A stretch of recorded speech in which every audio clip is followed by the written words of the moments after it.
Bullies mock the gardener. He crushed them like weeds in seconds.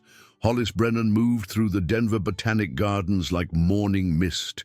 His presence so subtle that visitors often didn't notice him tending flower beds until they were stepping on his tools.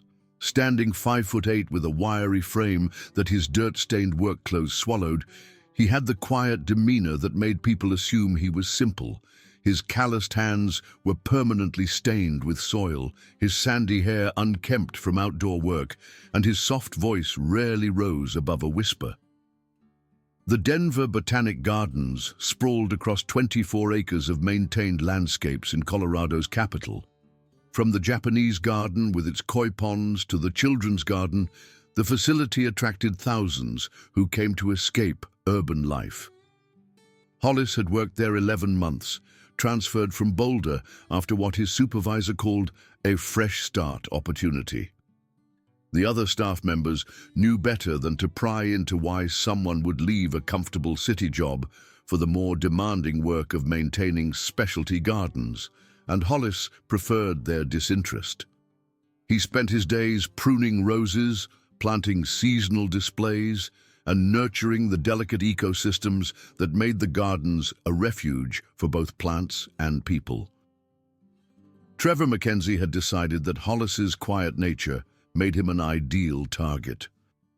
Mackenzie stood 6'2" with broad shoulders and thick neck of someone who'd played college football. His company, Mackenzie Design Solutions, had won the contract to redesign garden sections, and Trevor wielded that authority like a club. His styled dark hair, expensive boots, and designer clothes announced his status, and his booming voice carried the confidence of someone never denied anything. Two crew foremen followed Trevor like loyal hounds. Dale Hutchinson was tall and angular with nervous energy, while Curtis Fleming was shorter but powerfully built, using physical presence to intimidate staff who questioned their methods. The other garden employees had learned to make themselves scarce when Trevor's crew was working. Everyone knew Mackenzie Design had connections with the City Council and Gardens Board. Challenging them meant risking your job. What none of them knew was that Hollis had spent 8 years in the Army Corps of Engineers, including 3 tours in Afghanistan, where his quiet demeanor had masked expertise in demolitions, combat, and warfare tactics. The gentle man who coaxed flowers to bloom had once cleared IED-infested roads under enemy fire. His soil-stained hands had been trained to neutralize hostile combatants with lethal efficiency. The harassment began during Trevor's second week overseeing rose garden renovation. Hollis was transplanting heirloom varieties when Trevor appeared with his crew. "Jesus Christ," Trevor announced loudly. "Look at this mess. No wonder this place looks amateur if this is the groundskeeping quality we're working with." Hollis looked up from the root system he was examining. The roses were healthy, soil properly prepared, spacing perfect. This was about dominance, not horticulture. "The roses are doing well," Hollis said quietly. "Heritage varieties need special care." "Heritage varieties," Dale mocked. "Sounds fancy. What's your background, YouTube University?" Curtis laughed while Trevor stepped closer, shadow falling across Hollis's work. "We're bringing this place into the 21st century," Trevor continued. "Professional landscaping, modern systems, plants that actually look good instead of whatever charity case flowers you've been babying." Visitors had paused to watch. Families, elderly couples, photographers, all witnessing Hollis being publicly dressed down. "These roses are over a century old," Hollis said, still kneeling. "Some are the only surviving specimens of their varieties." "A century old," Trevor smirked. "Just like your techniques. Maybe it's time for someone who actually knows what they're doing." The pattern escalated over following weeks. Trevor would time his crew's work to interfere with Hollis's maintenance, finding reasons to criticize and mock his efforts. They'd trample seedbeds, knock over watering equipment, and make loud comments about amateur techniques whenever visitors were nearby. The worst incidents happened in the greenhouse, where Hollis maintained the rare orchid collection. The humid space should have been sanctuary, but Trevor discovered the isolated location made it perfect for intensive harassment. "Well, well," Trevor would announce, entering with his crew, "our resident plant whisperer, how are your precious flowers today?" The orchids required precise control and delicate attention that Trevor's crew found ridiculous. They'd adjust thermostats as jokes, bump display tables, and make loud comments about wasting money on useless plants, while Hollis worked desperately to protect his charges. But one person who showed Hollis kindness made the harassment bearable. Maya Chen worked as volunteer educator, leading school groups and teaching children about plant biology. She had warm brown eyes behind wire-rimmed glasses and long black hair in a practical braid. Unlike other staff who avoided Hollis when Trevor was around, Maya treated him with genuine respect. "Those orchids are incredible," she said one afternoon, finding Hollis alone during lunch break. "The kids were mesmerized yesterday. You should have seen their faces when I explained how some have been growing for decades." Up close, Maya was prettier than he'd noticed, but more than that, she genuinely appreciated his work. "They're living history," he said quietly. "Some specimens came from 1800s expeditions." "Amazing. Would you mind if I brought another group next week?" "The kids would love hearing from a real expert." Hollis felt warmth spread through his chest. "I'd like that." For the first time since arriving, Hollis felt like someone valued his knowledge. Monday brought the incident that would change everything. Trevor was conducting a site evaluation in the Japanese garden while visiting donors toured the facilities. "This section has tremendous potential for modernization," Trevor was explaining to the well-dressed benefactors. "With proper professional landscaping, we could transform this into something spectacular." Hollis was pruning Japanese maples when Trevor's presentation turned personal. "Take our groundskeeper here," Trevor continued, gesturing toward Hollis like a museum exhibit. "He represents the old way. Individual craftwork, time-intensive maintenance, expensive specialty care for plants that don't justify investment." The donors looked uncomfortable, but were too polite to interrupt. "Modern landscaping focuses on efficiency and cost-effectiveness," Trevor continued. "We're talking about replacing high-maintenance specimens with hardy alternatives that won't require a full-time babysitter." Dale and Curtis laughed, while donors shifted awkwardly. Other visitors had paused to listen. That's when Maya appeared, leading elementary school children on their educational tour.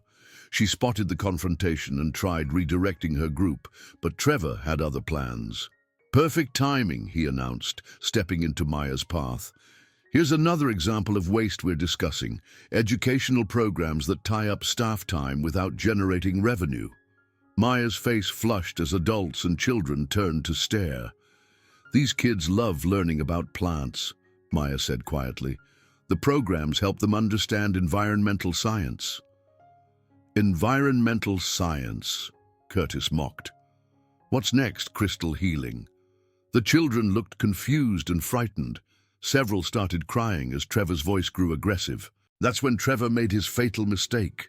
Drunk on power and audience attention, he stepped closer to Maya and shoved her backward with enough force to send her stumbling into the koi pond.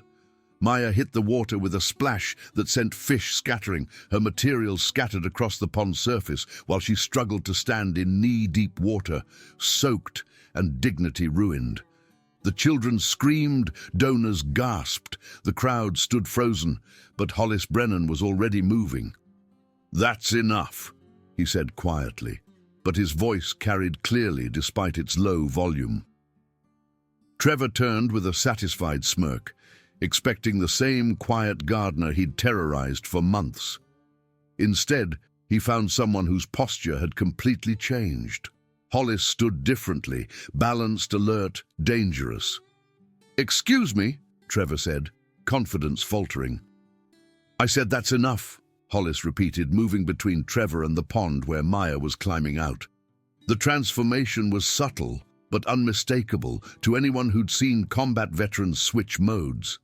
His shoulders squared, stance widened, soft eyes gone cold and calculating. "You think you're going to do something?" Trevor tried recovering his swagger. "I think you're going to help Maya out and apologize to these children," Hollis replied calmly. Dale and Curtis moved to flank their boss. Around the garden, the crowd had grown as word spread. "Or what?" Curtis demanded. "You gonna make us?" "I'm going to give you the opportunity to do the right thing," Hollis said. "Once." Trevor looked around at his crew, the watching crowd, his reputation hanging in balance. Being challenged by the quiet gardener he'd spent months humiliating would destroy his credibility. "Dale, Curtis," he said, without taking eyes off Hollis. "Our friend here needs a lesson in knowing his place."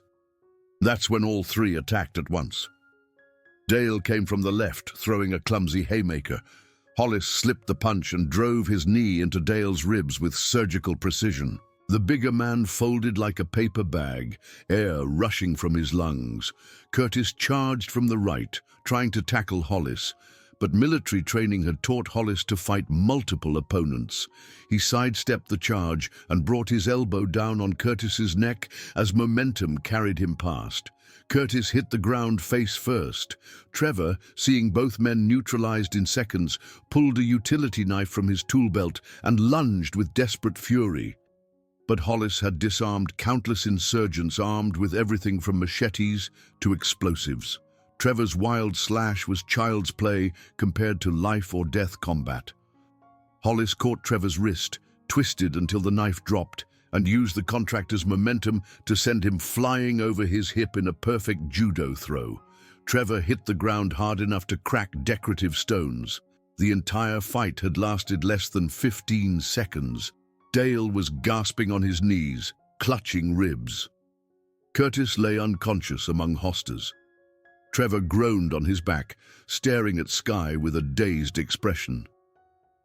Around the garden, the crowd stood in stunned silence.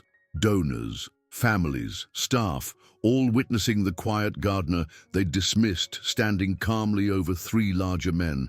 But Hollis's attention focused on Trevor, who was slowly struggling to sit up with murder in his eyes. "You're dead," Trevor gasped. "I'll have you arrested, sued, blacklisted from every garden in Colorado." This was the moment Hollis had been trained for, when you decided whether your enemy lived or died. Trevor was defenseless, crew neutralized, reputation destroyed. One more strike would put him down permanently. Instead, Hollis reached down and helped Trevor to his feet. "The children are still watching," he said quietly. "Maybe we should set a better example." Trevor stared in confusion, blood trickling from split lip.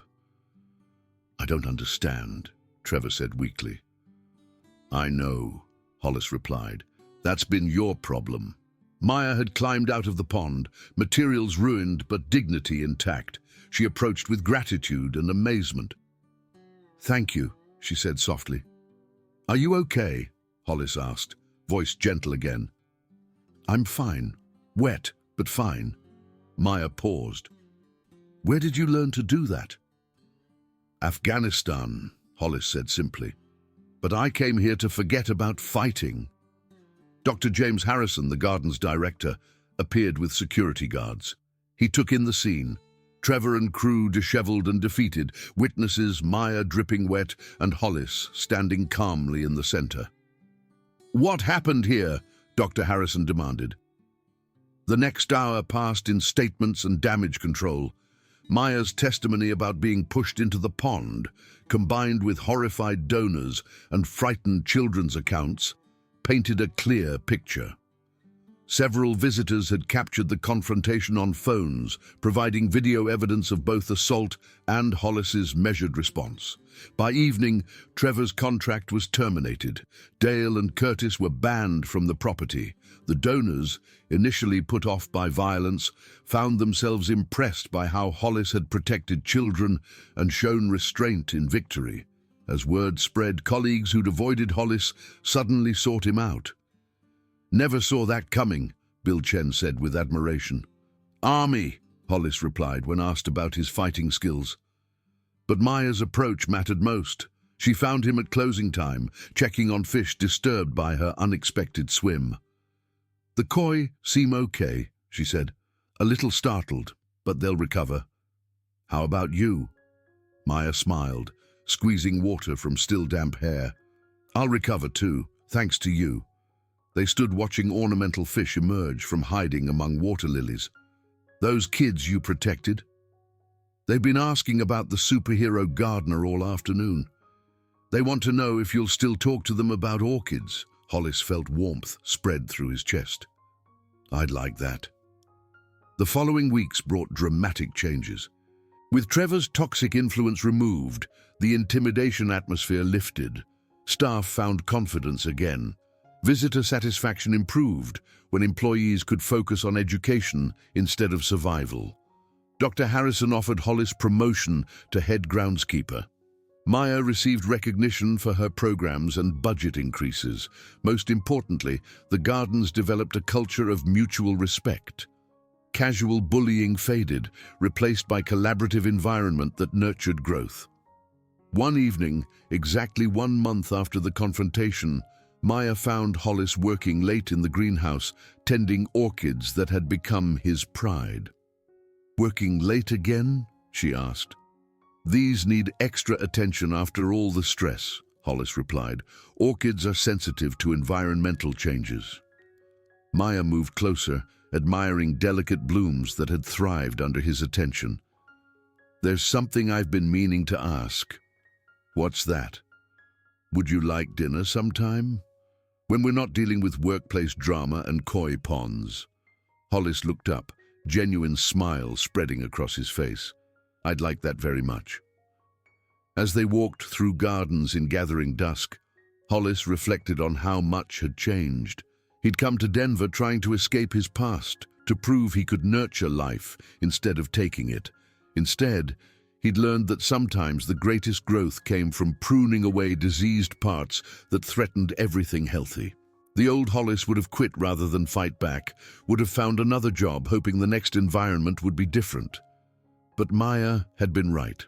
Children needed to see that good people could stand up to bullies without becoming monsters.